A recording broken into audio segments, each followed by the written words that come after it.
Donald Horne called Australia the lucky country, and we continue to use that phrase, ignoring the irony in his title, because we do think of ourselves as a land of opportunity. Now, our next guest is living proof that it was possible to come here with nothing and make it big. David Hill ran the ABC, Soccer Australia, and much more. We will talk to him in just a tick, but first, here's a quick recap on his remarkable life so far. As a young boy, David Hill migrated to Australia from Britain in the 50s. The son of a poor single mother, he had nothing. Life here began at a brutal farm school. Before long, opportunity knocked and he answered, and so started his spectacular rise. By the 80s, he was the go-to man in the public sector. Aged 33, he ran the railways. By 39, he was the boss of the ABC. Then Soccer in Australia, Sydney Water, and as chief at the North Sydney Bears. He was instrumental in the eventual banning of cigarette sponsorship in sport. So much from so little. David Hill is living proof this was the land of opportunity. But that much we know already. Are we still the lucky country? Is it still possible to get a start from nothing? David Hill is our guest this morning. He's not so sure. Good morning, David. Hi, how are you? Thank you for coming in to chat to us. When my son saw that clip, Damien, he said, "Oh, Dad, you had hair." Oh, you're doing all right in the hair stakes. Yeah, you're looking pretty good still. Got a bit of a five-head going, but who doesn't?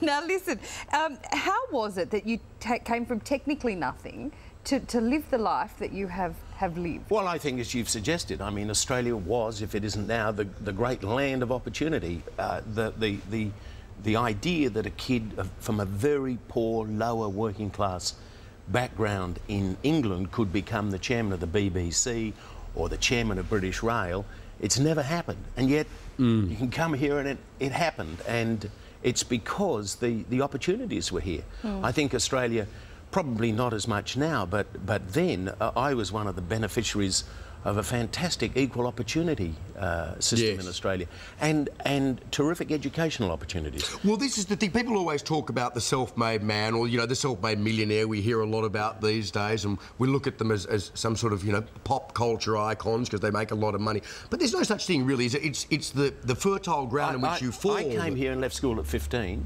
but back in those days, I could easily get a job anywhere, working as a labourer. I was a garbo, all of that.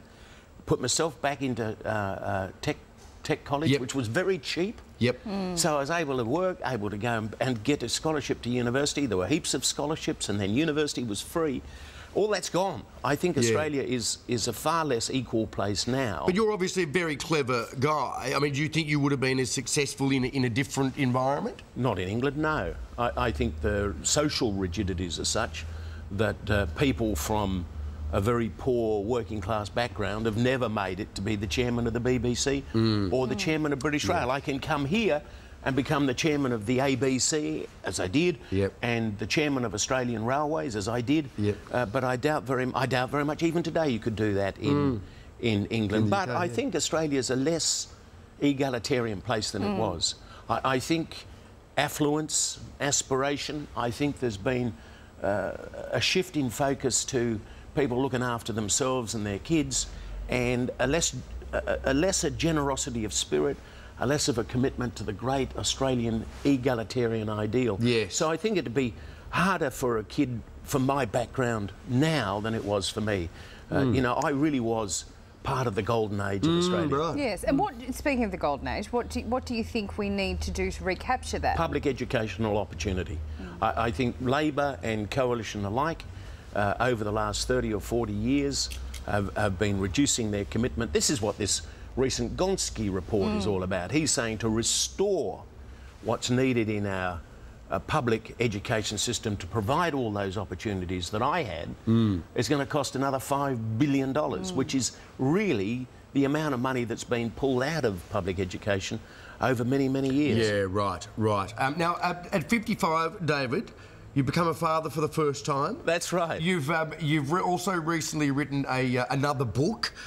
Talk us through those. How is it being a father of first time 55? Well, I can't believe my luck that of all the fantastic jobs I've had, a whole new career drops on my lap, writing books about Australian history. Yeah, And terrific. they're all bestsellers, which is terrific. Which is even nicer. Yes. Yeah. This being the latest one, The Great Race. Talk us through this. When I wrote the story about the first fleet of convicts coming here, I was researching it and I was surprised to discover when Arthur Phillip and the convicts settled in Sydney, they didn't know for sure, even then, if the east coast of Australia, New South Wales, and the west coast, New Holland, were part of the same country or not. Yeah.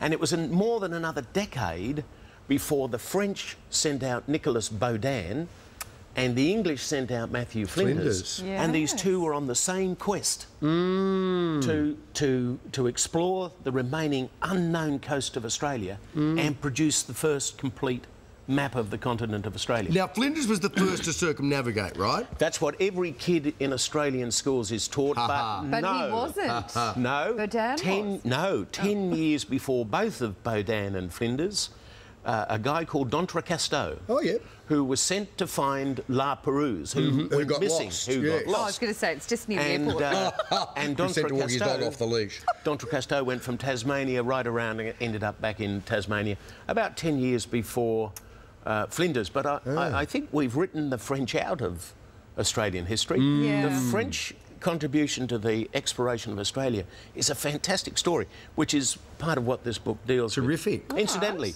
the French won the race to produce the first maps of the first Australia. map. Fresh You don't name. hear about that very Mind you, often. poor Flinders, who had been the first to chart the unknown coast, stupidly stopped in French-controlled Mauritius on the way home. And they jailed him as a spy for 6 years. They did, indeed. Well, they were having a few battles there at the time, weren't they? Well, the Battle yeah, of Port yeah, Louis and yeah. all that sort of thing. Well, Port Louis. it was shortly after Flinders was released. The English took Port Louis and Mauritius. But the French characters, they're the most colourful characters and explorers, and Australia's European history is full of these wonderful French characters who don't get enough recognition. Yeah, Maybe except we're for a bit- Manu, he gets too much. Maybe we're a little bit more ooh la la than we first thought. David Hill, lovely to chat to you. Lovely to talk to you. The Thanks, book David. sounds Yeah, great. terrific. I'm going to read it, learn some things. Thank Good you. one.